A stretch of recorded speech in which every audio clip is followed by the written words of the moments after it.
Welcome to ManaVanta కార్యక్రమం.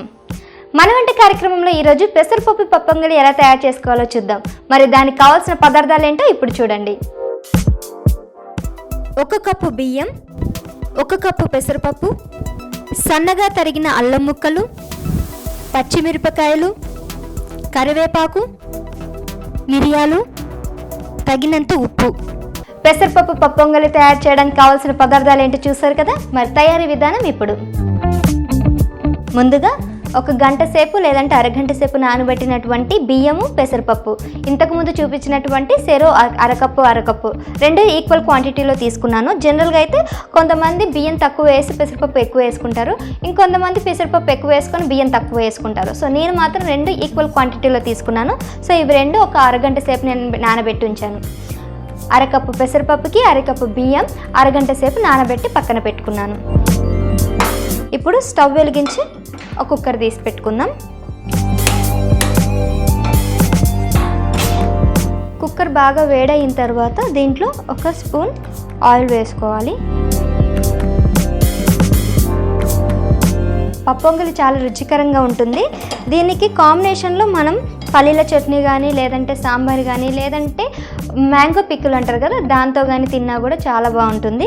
So నేను దీనికోసం సపరేట్గా ఇక్కడ ఏం వెరైటీ కర్రీ ఏం వండట్లేదు, ఓన్లీ పప్పొంగలి మాత్రమే చేస్తున్నాను.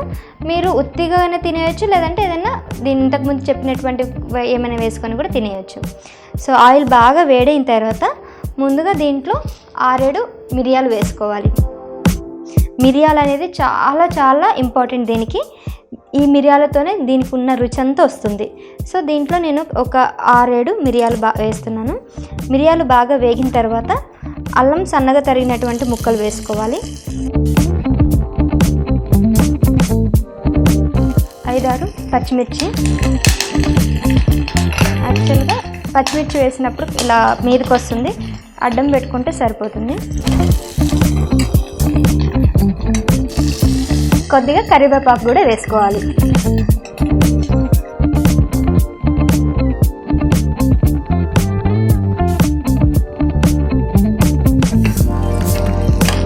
ఎప్పుడైతే పచ్చిమిర్చి వేస్తామో అప్పుడు చిటపటమంటుంది. కొద్దిగా జాగ్రత్తగా మూతని అడ్డం పెట్టుకొని కనుక వండినట్లయితే మీ మొహం మీద పడదు.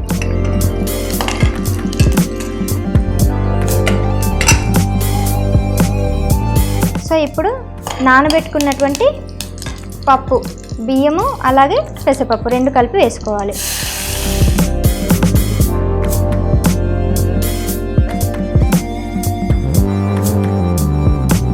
సో ఇదొక అరకప్పు అదొక అరకప్పు వేసుకున్నా కాబట్టి మొత్తం 1 కప్పు మనం పప్పొంగలి వండుతున్నాం. సో ఇప్పుడు క్వాంటిటీ అనేది ఉప్పు దానికి తగ్గట్టు వేసుకోవాలి. మనం ఏదైనా దీంతో పాటు చట్నీ కానీ లేదంటే పల్లీల చట్నీ ఇంకేదైనా ఉన్నట్టయితే ఉప్పు తక్కువ వేసుకోవాలి. ఓన్లీ ఇది ఒక్కటి తిన్నట్లయితే కనుక కొద్దిగా ఉప్పు ఎక్కువ వేసుకోవాలి. ఇప్పుడు మెయిన్ ఇంపార్టెంట్ చెప్పేది ఇదే. ఈ పప్పొంగలిలో ఉన్న సీక్రెట్ ఏంటంటే కరెక్ట్గా ఎలా క్వాంటిటీలో వాటర్ వేసుకోవాలి. సో అదొక అరకప్పు ఇదొక అరకప్పు అన్నాను కాబట్టి ఇప్పుడు 1 కప్పు అయింది. 1 కప్పుకి మనం ఇక్కడ మొత్తం 4 కప్పుల వాటర్ పోయాలి.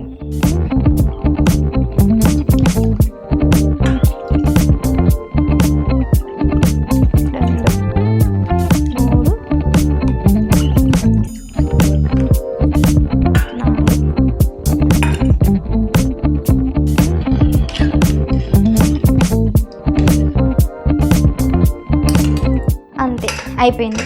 సో 1 కప్పు పప్పొంగలికి 4 కప్పుల నీళ్లు పోయాలి. ఇదే సీక్రెట్. ఇది కరెక్ట్ ప్రొసీజర్లో కనుక వేసినట్టయితే మీకు పర్ఫెక్ట్ పెసరపప్పు పప్పొంగలి రెడీ అయిపోతుంది. సో దీన్ని 5 నుంచి 7 నిమిషాల వరకు ఉడికించుకోవాలి. ఇప్పుడు మూత పెట్టేసి ఒక 5 నిమిషాల నుంచి 7 నిమిషాల వరకు పక్కన పెట్టేద్దాం.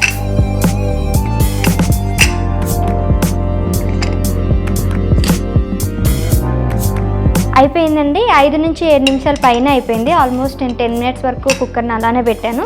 ఒక 3 విజిల్స్ వచ్చాయి. మీరు కూడా ఒక 3 విజిల్స్ తర్వాత దీన్ని దించేయండి. స్టవ్ ఆఫ్ చేసేసాను.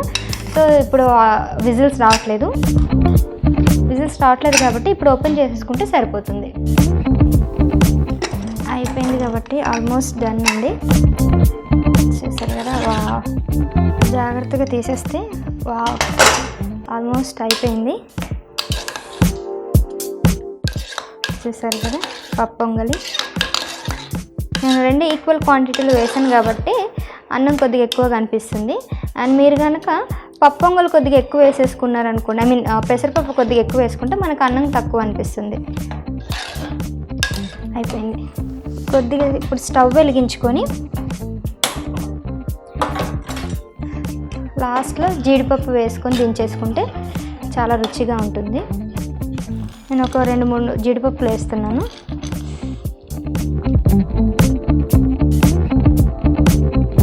ఒక 2 నిమిషాలు ఉడికించి దించేసుకుంటే అయిపోతుంది. ఓకే అండి, ఆల్మోస్ట్ అయిపోయింది.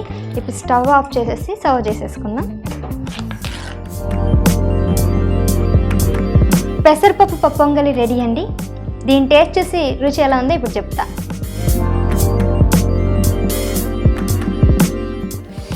మిరియాలు డమ్ అంటున్నాయి. కారం చాలా బాగా అయింది మిరియాల వల్ల. యాక్చువల్గా నేను ఎక్కువగా మిర్చి స్పైసెస్ ఏమి వేయలేదు. 2 పచ్చిమిర్చి వేసాను, మిరియాలు కొద్దిగా ఎక్కువ వేసాను. బట్ అదర్వైజ్ ఇంకా వేరే ఇంగ్రీడియంట్స్ ఏమి యాడ్ చేయలేదు, అల్లం తప్ప. సో జనరల్గా మీరు కనుక ఇలా ప్రిపేర్ చేయాలనుకుంటే కొద్దిగా మిరియాలు కొద్దిగా తక్కువ వేసుకోండి. నేను చేసిన దాంట్లో కొద్దిగా స్పైసీనెస్ ఎక్కువైంది, లేదంటే ఇంకొద్దిగా బాగుండేది. బట్ నాకైతే పర్లేదు అనిపించింది, ఎందుకంటే నేను స్పైస్ ఎక్కువగా తింటాను కాబట్టి నాకు ఓకే. ఇన్ కేస్ మీరు స్పైసీ తక్కువ తినే వాళ్ళు మాత్రం మిరియాలు కొద్దిగా తగ్గించండి, పచ్చిమిర్చి కూడా కొద్దిగా తగ్గించండి. సో తయారు చేసేసి ఎలా వచ్చిందో మాకు ఒకసారి కమెంట్స్ రూపంలో తెలియపరచండి. సో నెక్స్ట్ టైం మరొక మంచి వంటతో మీ ముందు ఉంటాను. Until then bye. ఈ రెసిపీ మీకు కూడా ట్రై చేయాలనిపిస్తే లైక్ చేసి కింద కామెంట్ చేయండి. ఎప్పటికప్పుడు కొత్త వంటలను నేర్చుకోవడానికి మన వంట యూట్యూబ్ ఛానల్ను సబ్స్క్రైబ్ చేసుకోండి.